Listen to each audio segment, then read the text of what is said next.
Going back to read novels like Things Fall Apart, Arrow of God, Purple Hibiscus, Our Husband Has Gone Mad Again, reminded me something that we often, I think it's a mistake that we often fall into when reading novels in Nigeria schools.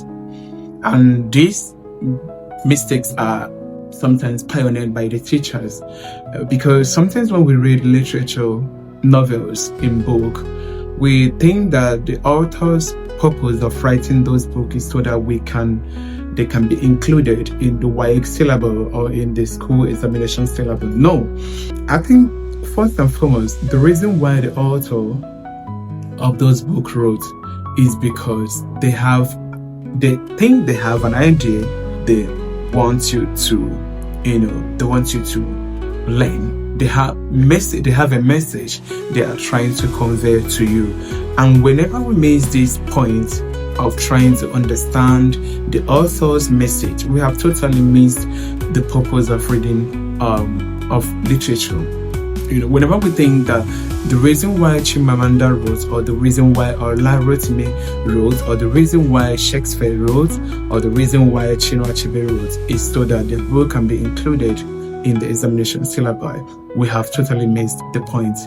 And that is not the reason why they wrote. And if you interview them, they will tell you that this is not the reason why they wrote. I think one of the reasons why they wrote is so that people can read their books and they have a message they are trying to convey. So that this idea that when we read in schools, this happens in school a lot. I think when I was in school, it happened. When we are reading books, we bring the WAEC past questions close, and we also, when we're reading, we compare is a past question of, say, 2000, 2001, 1999, things like that, or 2005, and we ask, what are the most occurring questions from Tempest? Say maybe we are reading Tempest. We say, what are some of the most occurring questions that the WAEC examiner said from the book Tempest? And what are the most occurring questions from the book Romeo and Juliet, Things Fall Apart, Arrow of God,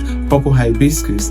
Our focus is no more to understand the author's idea, it's no more to enjoy the novel, it's no more to appreciate the author, but rather our purpose is to read the book, know the most occurring questions, and prepare ourselves so that we can be able to answer those questions. I think that is a very wrong way approach to reading literature.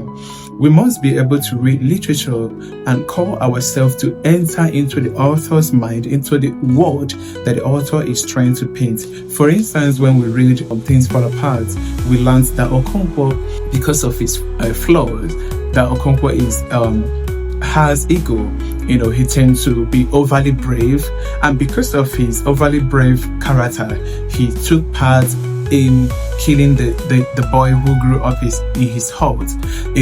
We cannot tell ourselves, does it mean that you're not brave anymore? Is there a point you should show, kind of pull down that bravery part of you? Is there a point you have to be fearful?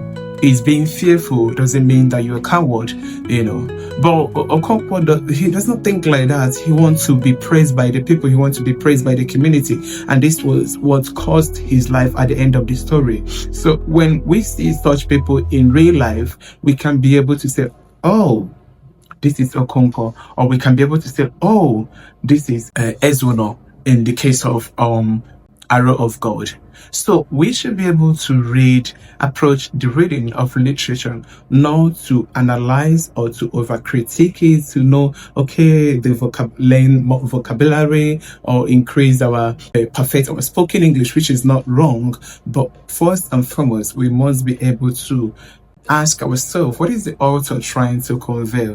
What is the message that he's trying to pass? What is the ideal human being he's trying to paint? What is the ideal society that the author is painting, so that we can, learn those things and aspire to become like that, or aspire our society, to become like the ideal society that this author is trying to paint, and not always to bring the exam focus to reading the to reading those literature. And whenever we bring those focus to reading literature, we have totally missed the point of reading literature.